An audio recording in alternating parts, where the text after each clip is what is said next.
Hi everybody, it is time for our Facebook live interview with one of our members, and this morning we are going to be talking with Samantha Riley, who's a member of our group, and I'm really excited to be speaking with her this morning. So Sam, if you can put in the comments when you're here and I can add you, that'd be great, so that I can see that you're in the group and we're ready to go. Now, hear me? Hopefully I'm going strong now because that message is gone, and I'm just going to see if I can add you. Let's just see where we go. No, that's to watch. Okay, that's not the right one. Okay, let's get, how do I get out of that now? Let's see. Let's go back to the beginning. And sorry about this, trying to work out. There we go. Let's see if we can do it that way. No. Are you able to still see me? Samantha Riley is watching here. Lovely. Thank you so much, Sam. I will bring Sam on camera, and hopefully that will work. Let's see how we go. Don't you love it when technology gets the better of you? Sometimes I can do this I've done the same thing there. Invite members. That's not what we actually want to do. We want to bring you on camera. So let's just try this again. Sometimes I can find this goes as smoothly as anything, and then other times it's actually doesn't work at all. It's a pain. Okay, I'll just see if I can get back to where I was. Sorry, I'm going to have to move the phone and see how that goes. Otherwise, okay. So thank you, Sam. You're bring Sam on camera. Let's see how we bring them on camera. Okay, another little bring on camera. Oh, wow. How many stops? Hey, got it. Good morning. Good morning. You did it. Well done, Helen. Look, as I said, sometimes it actually works really well, and other times it doesn't seem to, and I'm going to blame my iPhone. Well, you can blame your iPhone. I blame me because I'm with you. Sometimes no problems, and sometimes like, what? But we did it. Yeah, we did. And sometimes you even have some problems with it, yeah? Absolutely.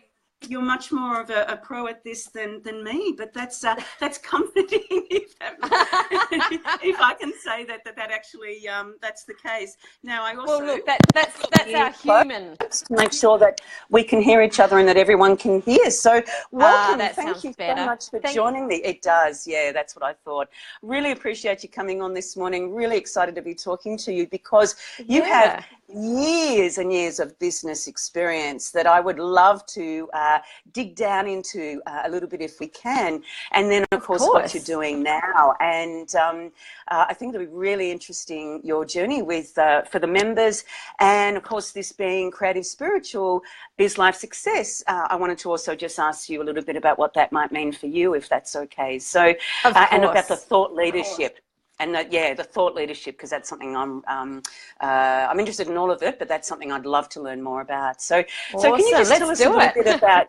Yeah, awesome, exactly. A little bit about your background, your journey. As I said, 25 years. Are you able to give us a bit of a synopsis of what that's been like for you?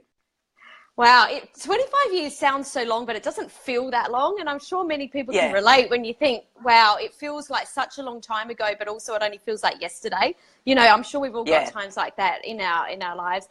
So I opened my first business on the side. I was working a corporate gig for the government in the finance department, which I actually laugh about now because that is so far removed from where I should have been. And the business I started on the side was my creative outlet. I was a dancer. I danced all my life. I lived for dancing. I wasn't good enough to be a dancer, so I opened a dance studio. And I actually ran that dance studio I ended up running that for 18 years. And I grew up from the ground up, from the first year having 18 students to being a multi-award winning dance studio. And within the first maybe 12 to 18 months of opening that, I realized there was a gap in the market in the parents of my studio being able to go and purchase the uniforms for their children. You know, they were busy working mums, and they used to have to drive into the city to get their uniforms. And I thought, you know what, I can solve a problem for them here. So I opened up a dance shop as well, and that enabled me to leave my corporate job. So by the time I was 21, I had the dance store, I had the dance studio, and then that grew over the years. We bought out a couple of competitors and sort of amalgamated them into our stores. We purchased other stores, and we were, you know, really, really solid in the dance industry, and that was down in Adelaide. So that was 18 years of what I did. And during that time, sort of it came to the end, and I know that this is a creative group and people will get this, even though I was a choreographer and I was designing sets and I was designing costumes and I was doing all this really cool stuff, the learning part of me still wanted this creative, it wanted something else. So I went and did personal training because I wanted to learn more about the body, because our bodies really, you know, our heads, our brains and our bodies are really interesting to me. So I did it just as something on the side to keep me interested, and ended up being headhunted by Fitness First and ended up doing personal training as well. And then that was a bit of a transition. I sold the dance studio and I went into holistic health, which was my passion at that time. You know, our avatar is normally us, you know, sort of 6, 12 months, few years back. And I was burnt out from running those businesses. I had 3 kids. You know, I was just crazy busy, you know, and then went into personal training. And I used to see people come into the gym that were frustrated they couldn't lose weight, but they were absolutely frazzled. They were burnt out. They were exhausted, and they were trying to train to lose weight. And I started to learn that was not what had to be done. So I went into holistic health and life coaching. So really brought in the, well, let's call it the spirituality part you know, the mindset, you know, and then started to realize, well, they're not getting enough sleep. Of course, they're not losing weight, and started to really learn more about the body.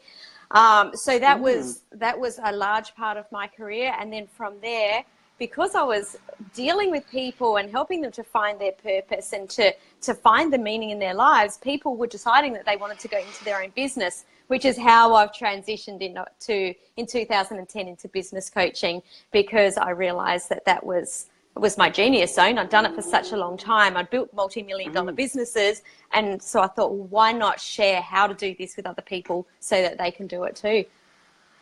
That's great. Thank you for sharing that. That's such a great example of how one grows and develops along the business journey, and their business then has to sort of fit into that, but it becomes apparent as you're progressing. You know, you're sort of morphed from one, you know, this sort of I'm thinking this sort of curvy, not a straight line perhaps, but a curvy line, and opportunities came up and you were able to take advantage of them, which is great, and open to that. Absolutely. And you know, that's how we need to find our niche or our niche. I don't know where, if all of you people are from Australia, but it's a mixture of the things. Yeah, it's the mixture of our talent. Like, what are we good at? What's our genius zone? It's a mixture of our experience, because our unique experiences help us, you know, with our clients. And it's our inner work, it's our mindset, it's all of the things that go on in our mind, and I'm quite woo-woo, which I love bringing into the very logical business world. You know, what's the universe giving us? What are we tapping into? And it's bringing all 3 of those together to create your business that's unique to you. Oh, that's wonderful. What a great combination. And it's clearly in, as you say, in your genius zone, because it sounds like you have, you know, you've built up such an amazing way of serving people, and you run a Facebook group yourself, Thought Leaders Network, if I've got the title correct. Thought Leaders Inner Circle. Inner Circle. Thought Leaders Inner Circle. Yeah. No, that's Inner fine. Circle. Yeah. Oh, well, that's great. So can you tell us a little bit about what your business is looking like then today? Yeah, sure. So what I help people with is really to stand out from the crowd and get known, because what I was hearing from so many people is, oh, you know, I'm really passionate about life coaching, or I'm really passionate about business coaching, but there's millions of people out there. And it used to it used to really frustrate me. So I'm like, yeah, there are millions of people, but not one of them is doing it like you're doing it. No one's got your exact focus or talent or perception. No one's got your experience. No one's got your life stories. No one's got your unique way of delivering or dealing with your clients. So now I help people to stand out, to get known. I help them to get very clear about their positioning, so how they position themselves in the marketplace. I help them get very clear about how to build their personal brand, so their profile, and then how to use those two pieces to get more exposure, because all of those pieces all come together. So really, like I said, how to stand out from the crowd, how to be the go-to expert, and how to be known in your industry. So does that where the thought leadership comes in? Do you mind just talking a little bit about, I think I want to become a thought leader, but I'd love to hear your take on what that actually means, and also what does it take to become one? Do you know, I absolutely love this question, Helen. So thanks for asking it, because I spent many years wanting to be the thought leader. You know, I had this fangirl around these certain people, and I'd look at them and go, wow, they're so smart, and I wish that could be me one day. Until one day I just gave myself permission to be that person, because what I realized, I don't even know how it happened, but I realized no one was going to come and tap me on the shoulder and say, hey, Sam, guess what? Now you're a thought leader. So the question that I started to ask myself is, well, what does it take for me to become a thought leader? What do I need to do differently? And more importantly, when I'm doing something, I always ask myself, is this the quality that a thought leader would produce? You know, is this the standard? And quite often, even by asking myself that every day, I can go, you know what, I can tweak this or I can move that.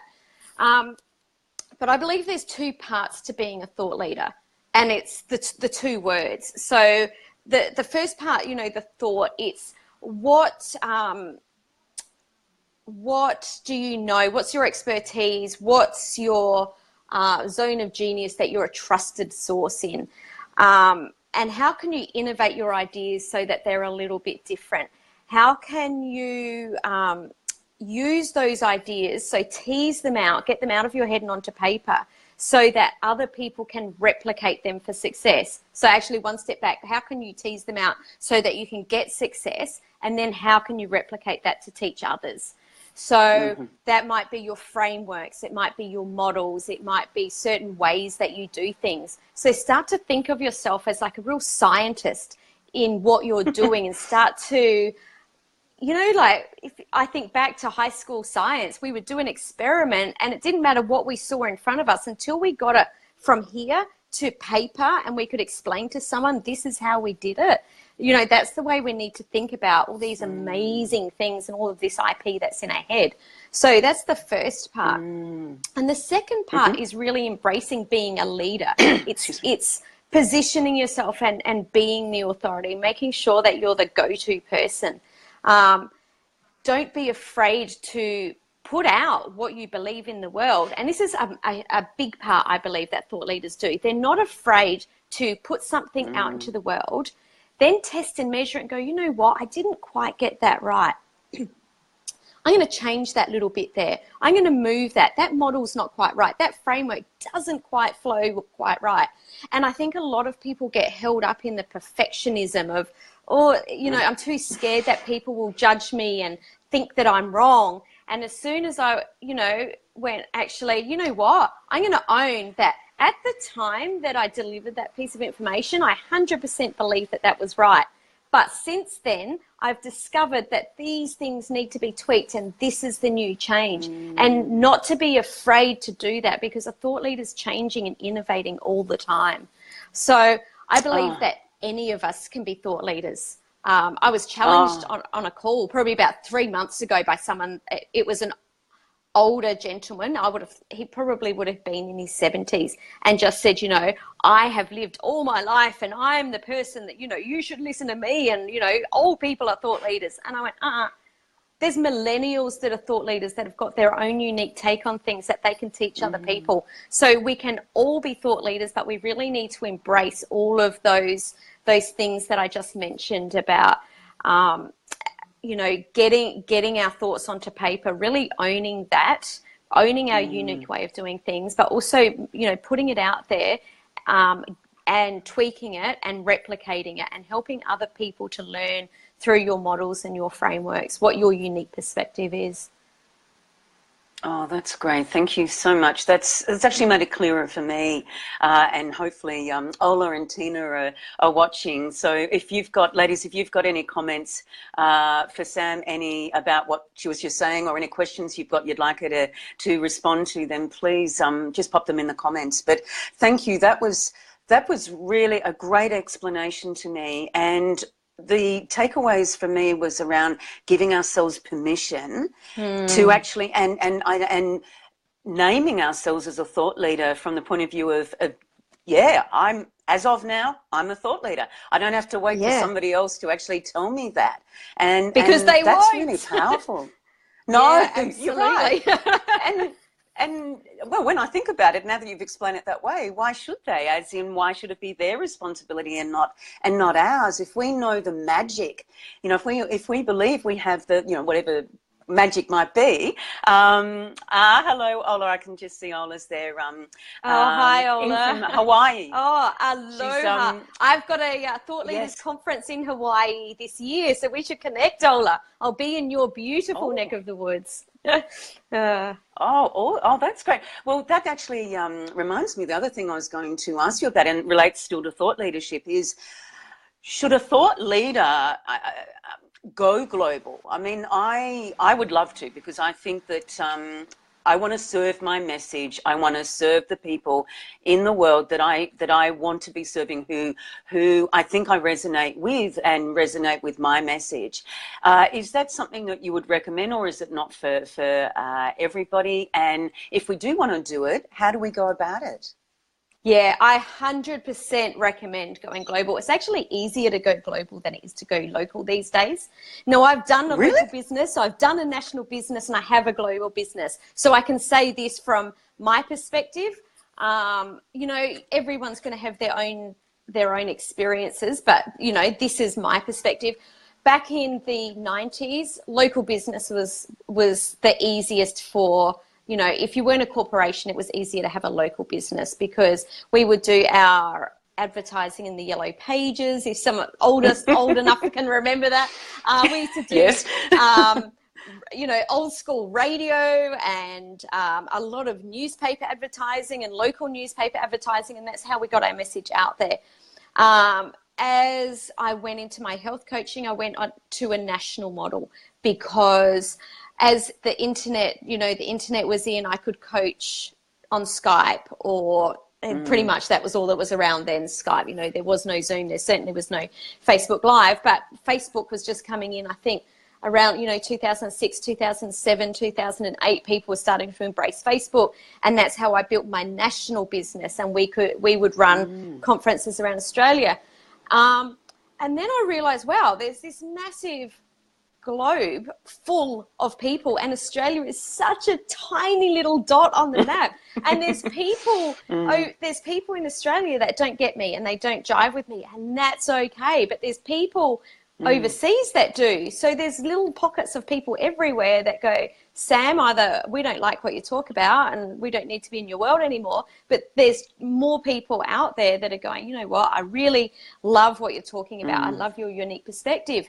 So it's almost a disservice for us not to show up in those people's worlds, because if we didn't show up in their worlds, you know, I had a client in the UK that messaged me one night that was going to commit suicide, and we had a conversation which turned into a couple of hours online, and he didn't commit suicide. You know, if I wasn't focused on building a global tribe, I would never have been in his world. Like, sure, he may have met someone else along the way, but like saving someone's life. I'm a business coach, and this is how we connect with our clients. You know, it's a huge thing. I've had people reach out from all over the world. You know, clients, I've got a couple of clients in California that were going through a really rough patch, and now they've got amazing businesses. And that just happened from starting a conversation, from that being in my tribe and hearing what I was talking about. So I thoroughly recommend that, especially if you're in the professional services, the coaching and the consulting space, that you do set up a global brand, because we do have the ability to reach more people, but you know, our impact and our influence will be so much bigger, because people locally might not sort of get your take on what it is that you're teaching. So definitely build a global business. And is there, perhaps you've touched on it already, but is there specific ways? Is that something that you work with clients about, how to become global? What's the best way for them? Is it an individual thing? Okay. I've got frameworks. However, all of us are ever so slightly different, and I feel that that's probably one of my biggest unique perspectives, is that there's so many business coaches out there that the business that they're running is the only business they've ever had. So all they've done is all they know. I've run 7 businesses. I know that there's so many different ways to see things. There's so many different perspectives. You know, if I pick up a milk carton, you're going to see one side of it. I'm going to see the other side. It's still the same milk carton, but we're going to see something completely different. And our businesses can be like that as well. So because I've had to be able to look at so many different things over the past 25 years, even though all my clients get the same frameworks, we will tweak them individually for each different person, because it's not just about their niche or their niche. It's about what is it that they actually want in their life, because really we should be creating a business that fits into our life, not trying to jam our life into a business, because that's when we'll start to hate our life, feel like we're not on purpose, we'll feel burnt out, we'll start to resent our clients, we'll start to resent our family. I've been there. It's not a pretty place to be. So get really clear on what it is. You know, if you're a mum of little school-aged children and your dream is to have a house on a hill with a white picket fence, then who is anyone else to tell you that you shouldn't have that dream, that your dream should be to have a laptop lifestyle? So let's make sure that you're able to do all your coaching from home, and you don't do speaking gigs. That's okay. But if you're like me and one of your biggest or your highest values is freedom, and you love to travel, and you know, that's what jives me, then I want to build a business. So instead of doing it all via this way, that I'm delivering and speaking to groups all over the world. So be very, very clear on what you want your business to look like, and then create it around the life that you want. I went a little bit off topic there, because the question was about global businesses, but that's fine. I feel there's so many different facets to that. Excuse me. I get you. And I'm very, I love to work intuitively, so that was where it was meant to go. And thank you. And that's such an important point about making the business fit into our lifestyle rather than the other way around. And totally. I can see that, Ola has asked, and this might then lead on to what I was wanting to ask you next, which is a little bit more about specific programs or offerings that you have for your clients. Ola's asking, what island is your retreat on? She lives on Hawaii Island. And that, I'll just add to that question and ask, what do you do at the retreats, as one example of the offering that you have, offerings? So in Hawaii is not actually a retreat. It's a 2-day conference for the Global Thought Leaders Network. Right. Which is we're doing in Waikiki, which is where we actually launched the network last year, which is why we've decided to go back and run our first conference there. So Global Thought Leaders Network is an online network for thought leaders all over the world. We catch up regularly in online events and offline events, and help each other to connect globally. It's not. I've got 2 other main programs. One of them is called 6-Figure Game Plan, which is working with coaches and consultants that have not yet reached a reliable and consistent $10,000 a month. So they haven't reached their 6 figures. So it's an online program with an offline component where we chat, and we've got an implementation period to help people reach that 6 figures. Because for people that haven't got that reliable income coming in, they feel like they're on a roller coaster, and so many people go back into jobs and you know, they're afraid because they can't pay their bills, but they're really, really good at what they do. So it's about helping those people with the behind the scenes to make sure that their message gets out and to just have them feeling secure and safe so that we can move on to the next step, which is my Black Diamond program, which is my advanced program for thought leaders and experts who want to double their income, double their freedom, and double their impact. And that's really scaling from 6 to 7 figures. And that's, that has a lot of, we do a lot of, we do intensives, catch up and do some really cool stuff and travel and do all the fun stuff as well as the business stuff. Oh, sounds wonderful. So that's, those intensives can be outside Australia? Yes, I love traveling. So yeah. So I'll be over. I'll be over in the US in August. I'll be in Hawaii in November, and we've got a few intensives coming up in Sydney. So if you're interested, reach out. Oh, that's wonderful. Thank you. And I can see, you know, it's really clear then that there's those 2 levels that that you're able to help thought leaders, where, as you said, those who are wanting to get the reliable recurring income, and then those who perhaps have that and then want to scale up. So that's great. Thank you for that. Ola's just said that's where I am on my path, taking on a job just to keep the canoe moving, but building and, if I click on see more, but building and learning the business side of it. So that's obviously what you said has resonated with her, which is great. Yeah, so, beautiful. Thank Ola. you. Yeah. Okay, well, we're getting towards the end, but what I wanted to ask, I've got 2 more questions for you.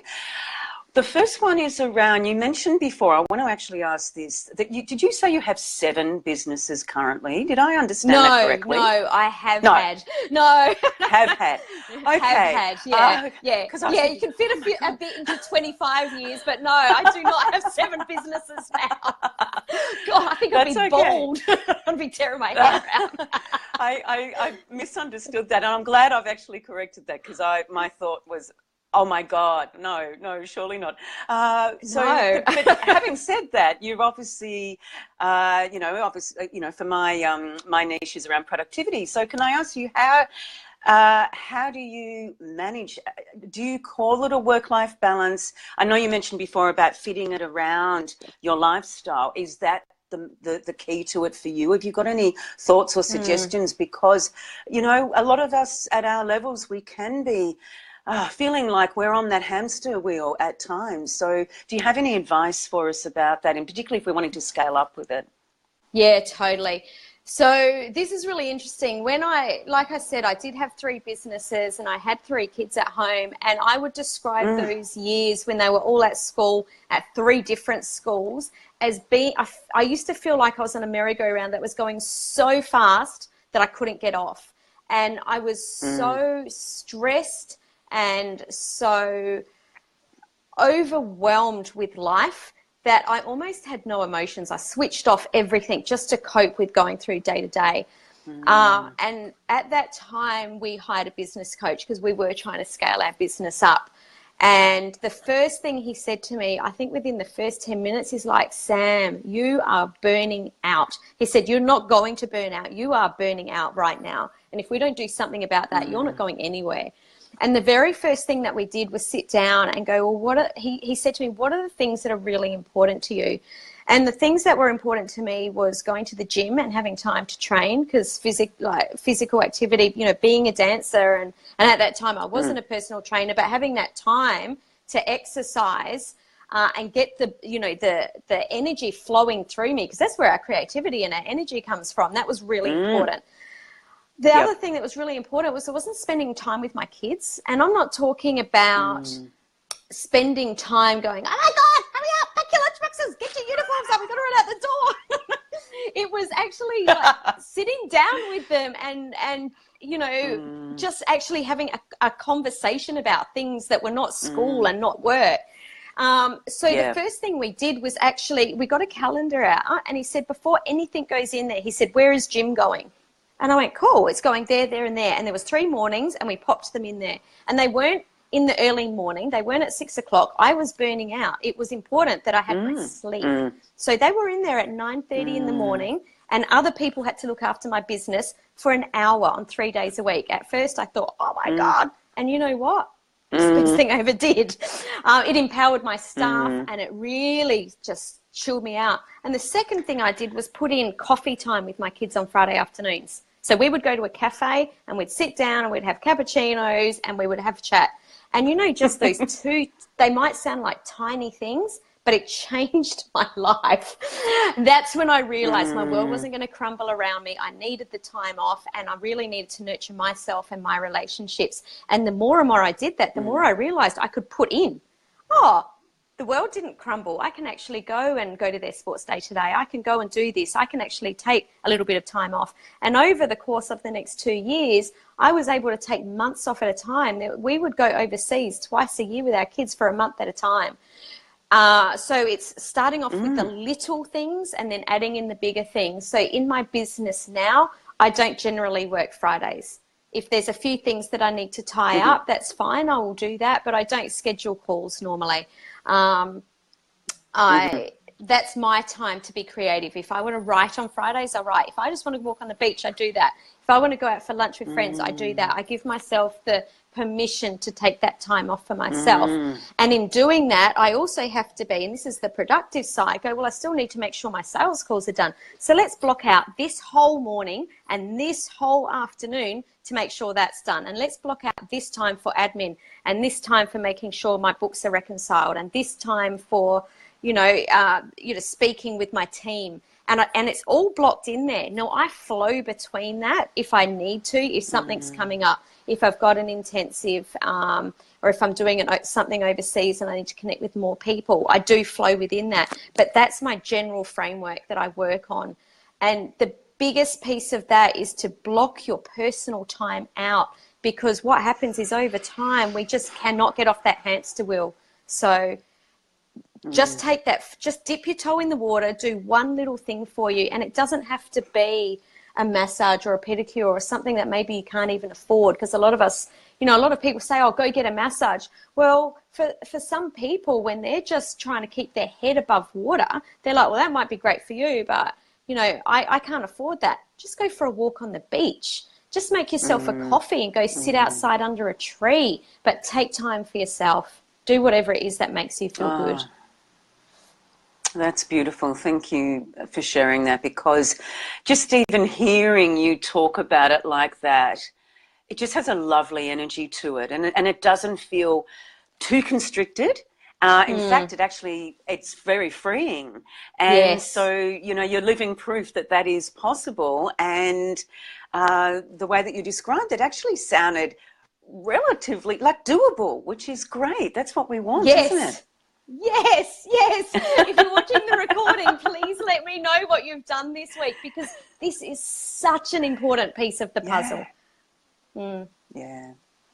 It sure is, because it's all about that sustainability. And I could imagine we can't work globally if we don't do those things that you're suggesting. I just couldn't see how I could do it. It would be incredibly overwhelming. And as you say, that burning out, which is not what we want. And I can see Ola's comment there where she says, it's my passion to share my gifts and magic with the world. And that's exactly how I feel. They are pretty much the same words that I say to people. And I'm sure, it really resonates for you, Sam. That's, totally. When we are creative, spiritual, and I'm not saying that's not the case with others, but it's to me it feels like it's almost this it is like a purpose. You mentioned before life purpose, and so there's so much meaning to it, and if we can do it in a sustainable way that is self-caring, because that's where it starts, isn't it? That that's going to get that message out, and we're going to have that impact on the world, which is wow. It's truly freeing and serving in the way that we, for those of us who feel it is our life purpose and passion, in the best way that we can do it, which is wonderful. I know that look, I think a passion. Yeah, sorry, go on. Sorry, I did want to say, I know that it's a passion for most of us, but I just want to share what someone said to me a few years ago when I used to feel afraid to put myself out there. He actually said to me, Sam, we all have so many gifts to share with the world, and by us not sharing them, we're actually being selfish. So it's more than a purpose. We are here on this planet for a reason, and we are here at this time with, you know, the ability to live stream around the world and to create this impact.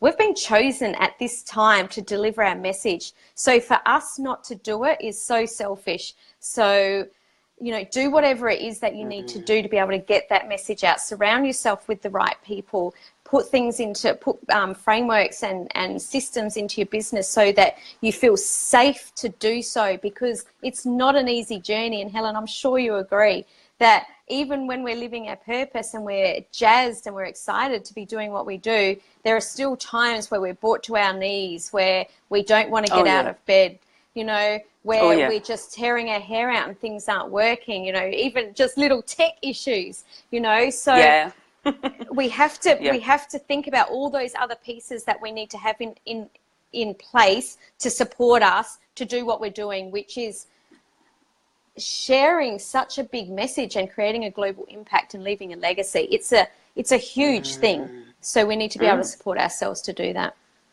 Oh, that's wonderful. Thank you so much. It's, you've encapsulated it so well. So thank you for that. No, okay, so our time's up, but I really encourage everybody who's either on live or watching the replay to make contact with Sam if you want to, if it's resonated with you what she said. She's obviously a gold mine of great wisdom and opportunity. So how can we all contact you? What's the best way to do that? Yeah, look, I've got a checklist called the Thought Leaders Positioning Checklist, which is the 5 things that you need to make sure that you've got in your business just to start positioning yourself in that way. So if you go to my website, which is samanthariley.global, you'll see it right there on the front screen, the Thought Leaders Positioning Checklist. And like you mentioned earlier, if you'd like to join us in the Facebook group where Helen, you also are hanging out, and there's some amazing thought leaders who are also growing and scaling their business, then head over to Thought Leaders Inner Circle and reach out and say hi. I love to connect with everyone in my world. Oh, that's great. Yes. And thank you to Tina in our group for connecting you and I. And that's, you know, it's sharing. And I believe there's a collective momentum that happens when we can do that. And, you know, with other thought leaders. So thank you so much for your time, Sam. I really appreciate that, particularly if it's on a Friday when you don't necessarily work. So we do really appreciate that. Lots of gems there, and look forward to connecting with you a lot more. And thank you again for your time. Thank you so much. Mahalo. Thank you. Thanks so much, Helen. Thank you. Thank you, Sam. Thanks, Ola and Tina. Bye.